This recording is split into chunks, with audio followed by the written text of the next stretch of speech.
একটি রাত, একটি পাথর আর একটি স্বপ্ন মানুষের জীবন পরিবর্তন করতে পারে, যা বদলে দিয়েছে মানব ইতিহাসের সেই ঘটনাটাকে।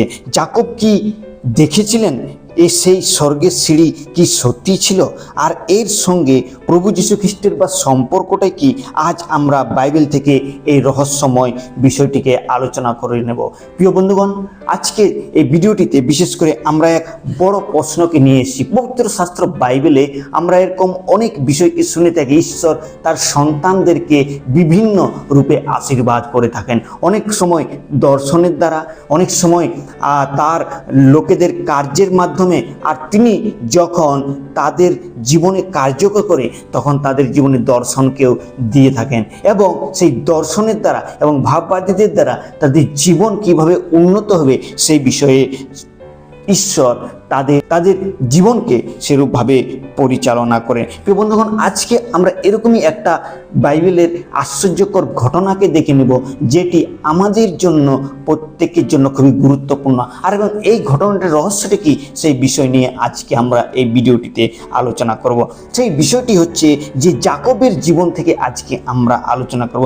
যাকব কেন সেই স্বর্গের দ্বারের স্বপ্নকে দেখেছিল, বা স্বর্গের সেই সিঁড়ির সেই স্বপ্নকে দেখেছিল, এবং এর আসল রহস্য কি, বা এই স্বপ্নের অর্থটা কি ছিল, সেই বিষয়ে আজকে আমরা আলোচনা করব।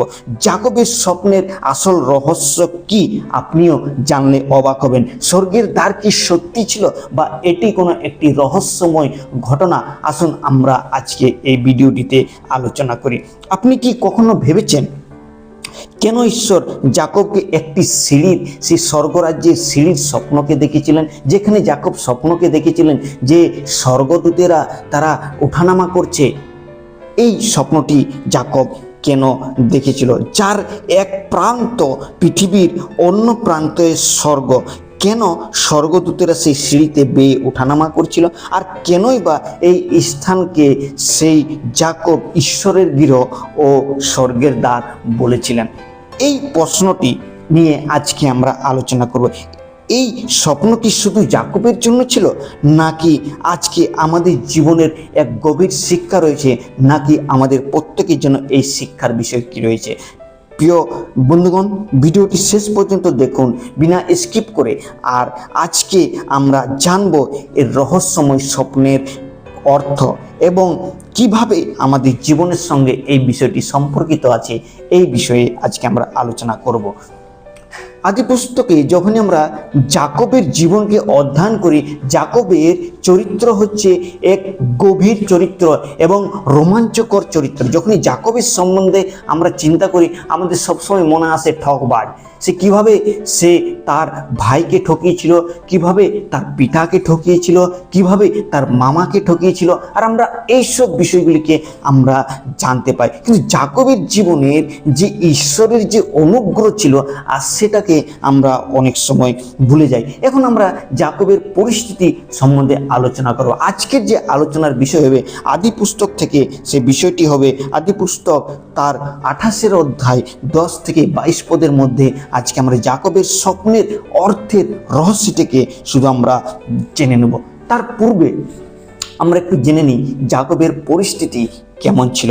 আদি পুস্তক 28 অধ্যায়ে যদি আমরা গভীরভাবে দেখি, যাকব তার ভাইকে ঠকিয়েছিল 27 অধ্যায়ে, এবং সেখান থেকে সে পালিয়ে যাচ্ছে সেই পিতার কাছে সেই আশীর্বাদকে হরণ করেছিল, এবং এসো যখন তাকে হত্যা করার জন্য যখন পুরো প্রস্তুত নিচ্ছিল, মনে যখন প্রবল চিন্তা নিচ্ছিল যে আমার ভাইকে আমি আর রাখবো না, আমি হত্যা করব, আর সেই সময়ে যাকব তার মায়ের প্রবর্তনায় এবং তার পিতার সেই আজ্ঞা অনুযায়ী সে তার মামার বাড়িতে চলে যান। এবং সে যখন রাস্তায় যাচ্ছেন, আর সেই সময় অনিশ্চিতভাবে সে এক জায়গাতে সে রাত কাটাচ্ছে, সেখানে ভয়, সেখানে ভীততার অবস্থাতে সে রাতকে কাটাচ্ছে।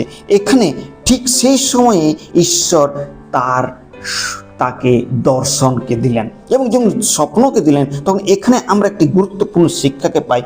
মানুষ যখন একেবারে ভেঙে পড়ে, মানুষ যখন কঠিন পরিস্থিতির মধ্যে থাকে, মানুষ যখন সংকটের মধ্যে থাকে, আর তখনও ঈশ্বর তাকে ভুলে যান না। যাকবের পরিস্থিতি, তার ভাই তাকে হত্যা করার জন্য তাকে তাড়া করছে এবং তার পরিস্থিতি এখন কঠিন। আমার ভাই যদি আমাকে হত্যা করে দেয়, আমি কিভাবে জীবনকে রক্ষা পাবো? আর সেই পরিস্থিতির সময়ও ঈশ্বর তাকে স্বপ্ন দিচ্ছেন এবং দর্শন দিচ্ছেন। প্রিয়রা, আমাদের যে সব থেকে বড় শিক্ষণীয় বিষয় এখানে হচ্ছে যে আমরা যখন ভেঙে পড়ি, আমরা যখন এরকম মৃত্যু সংকটে থাকি, আমরা যখন অসহায় সময় থাকি, আর তখন ঈশ্বর আমাদেরকে তুলে ধরেন, তিনি আমাদেরকে কখনো ভুলেন না। এবার আমরা আসুন, সেই যাকব তার ভাইয়ের থেকে যখন পালিয়ে আসছে পাথরকে নিয়ে, সে যখন নিদ্রা যাচ্ছেন, আর সেই সময় রাত্রে সেই স্বপ্ন দেখে। তার স্বপ্নটি কি ছিল? তার স্বপ্নটি ছিল যে সেই স্বর্গদূতেরা ওঠানামা করছে এক সিঁড়ির মধ্যে, আর সে স্বর্গের দিকে সে ওঠানামা করছে স্বর্গদূতেরা, আর এটি ছিল তার স্বপ্ন। এবং যাকব স্বপ্ন দেখলেন যে পৃথিবী থেকে স্বর্গ পর্যন্ত একটি সিঁড়ি দাঁড়িয়ে আছে এবং ঈশ্বরের দূতেরা সেই সিঁড়িতে বেয়ে ওঠানামা করছে, এবং এই সিঁড়ি মানুষের নিজের প্রচেষ্টায় স্বর্গের পৌঁছানোর পথ নয়, বরং এটি ঈশ্বর এবং মানুষের সঙ্গে সম্পর্ককে বোঝাতে চেয়েছে। ঈশ্বর নিজেই মানুষের কাছে আসেন। যদি আমরা নতুন নিয়মে যদি আমরা বিশেষ করে আলোচনা, প্রভু যিশুর ঘটনার অর্থ এটা স্পষ্ট বোঝা যায়। তিনিও যোহন লিখিত সুসমাচার তার 1:51 বলেছে যে তোমরা দেখবে যে একদিন স্বর্গ খুলে যেতে এবং ঈশ্বরের দূতেরা সে মনুষ্যপুত্রদের উপরে উঠবে এবং নামতে তোমরা দেখবেন। এটা আমরা দেখতে পাই যে প্রভু যিশু এই কথাটিকে তিনি বলেছেন। তার অর্থ কি? তার অর্থ হচ্ছে এটাই যে প্রভু যীশু খ্রিস্ট হচ্ছে সেই প্রকৃত সিঁড়ি, যার দ্বারা আমরা ঈশ্বরের রাজ্যে প্রবেশ করতে পারি। সেই প্রভু যিশু হচ্ছে প্রকৃত সিঁড়ি, যার মাধ্যমে আমরা সেই স্বর্গের সিঁড়িতে যেতে পারি। কেননা সেটাই হচ্ছে ঈশ্বরের মূল রহস্য। এবারে ঈশ্বরের প্রতিজ্ঞার রহস্যগুলি কি? যাকবকে যখন ঈশ্বর প্রতিজ্ঞা করেছিল, এর রহস্যটি কি ছিল? স্বপ্নে ঈশ্বর যাকবকে কয়েকটি প্রতিশ্রুতি দিয়েছিলেন এবং তাকে প্রতিজ্ঞা করেছিলেন। সেই প্রতিজ্ঞাগুলি কি? প্রথম যে প্রতিজ্ঞাটি করেছিলেন, তিনি বলেছিলেন যে এই দেশ আমি তোমাকে দেব, আর সেই দেশটি হচ্ছে কি? কনান দেশ। এই দেশ তোমাকে দেব। দ্বিতীয় যেটা সে প্রতিজ্ঞা করেছিল, যেরকম তার সেই পিতৃপুরুষ অব্রাহামকে যেরকম সে প্রতিজ্ঞা করেছিল ঈশ্বর, সেরূপ যাকবকেও দ্বিতীয় প্রতিজ্ঞা করেছে, এই তোমার বংশ বৃদ্ধি পাবে। এবং তৃতীয় যে পৃথিবীর সমস্ত জাতি তোমার মাধ্যমে আশীর্বাদ পাবে। তার যে দাদু অব্রাহাম ছিলেন, তাকেও ঈশ্বর এই দর্শনটি দিয়েছিলেন এবং এই স্বপ্নের দর্শনটিকে দিয়েছিলেন এবং এই প্রতিশ্রুতিটি দিয়েছিলেন। একইরূপভাবে যখন আমরা যাকবের জীবনে আসি, সেই একই প্রতিশ্রুতি ঈশ্বর আবার স্মরণ করাচ্ছেন। কি সেই স্মরণ করাচ্ছেন? এই দেশ আমি তোমাকে দেব এবং তোমার বংশ বৃদ্ধি পাবে এবং পৃথিবীর সমস্ত যে তোমার মাধ্যমে আশীর্বাদ প্রাপ্ত হবে এবং আমি তোমার সঙ্গে আছি। সবচেয়ে আশ্চর্যকর বিষয় হলো, এই প্রতিজ্ঞাগুলো যাকবের যোগ্যতার কারণে নয়, এটা যাকবের কোনো ভালো কার্যের জন্য নয়, বা যাকবের কোনো ভালো জীবনযাপনের জন্য নয়। এটি হচ্ছে ঈশ্বরের অনুগ্রহ। এটা হচ্ছে ঈশ্বরের অনুগ্রহের মাধ্যমে এটি হয়েছে। আমরা আজও ঈশ্বরের অনুগ্রহকে বুঝতে পারি না। আমরা নিজের কাজের দ্বারা আমরা কখনো উদ্ধারকে পেতে পারি না, বা নিজের কাজের দ্বারা আমরা ঈশ্বরকে সন্তুষ্ট করতে পারি না। কিন্তু ঈশ্বর যদি আমাদেরকে অনুগ্রহ করে থাকেন, তাহলে আমরা যে কোনো পরিস্থিতিতে থাকি না কেন, যে কোনো চরিত্রে থাকি না কেন, ঈশ্বর যখন আমাদেরকে ধরেন, তখন আমাদের চরিত্র এবং আমাদের জীবনকে তিনি চেঞ্জ করেন। আর যখন যাকব এই আশ্চর্যকর প্রতিশ্রুতিটা শুনলেন, আর তখন তিনি জেগে উঠলেন। যখন এই স্বপ্নকে দেখলেন এবং একইরূপভাবে এই দর্শনকে দেখলেন, ঈশ্বরের যে প্রতিশ্রুতি করছেন, আর তখন যাকব জেগে উঠলেন। আর জেগে উঠে তারপর সে কী করলো? যাকব যখনই ঘুম ভাঙলো, তখন যাকবও তিনি ঈশ্বরের সঙ্গে একটা প্রতিজ্ঞাকে করলেন। তিনি বললেন যে নিশ্চয়ই এটি সদাপ্রভুর স্থান আছে, আর এটি হচ্ছে সেই স্থান, এটি হচ্ছে সেই ঈশ্বরের স্থান, তাই আর আমি তা জানতাম না। কতবার আমাদের জীবনও এমন হয়, ঈশ্বর আমাদের পাশে কাজ করতে চান, কিন্তু অথচ আমরা বুঝতে পারি না। বিশ্বাসের চোখকে আমরা খুলতে চাই না। আমরা সবসময় পরিস্থিতিকে অনুভব করি, কিন্তু পরিস্থিতির বিপরীতে যে ঈশ্বর আমাদের সঙ্গে রয়েছে সেটি আমরা অনেক সময় ভুলে যাই। এবার দ্বিতীয় প্রশ্ন যেটি হচ্ছে, কেন যাকব এখানে বলেছিল যে এটি হচ্ছে স্বর্গের দ্বার?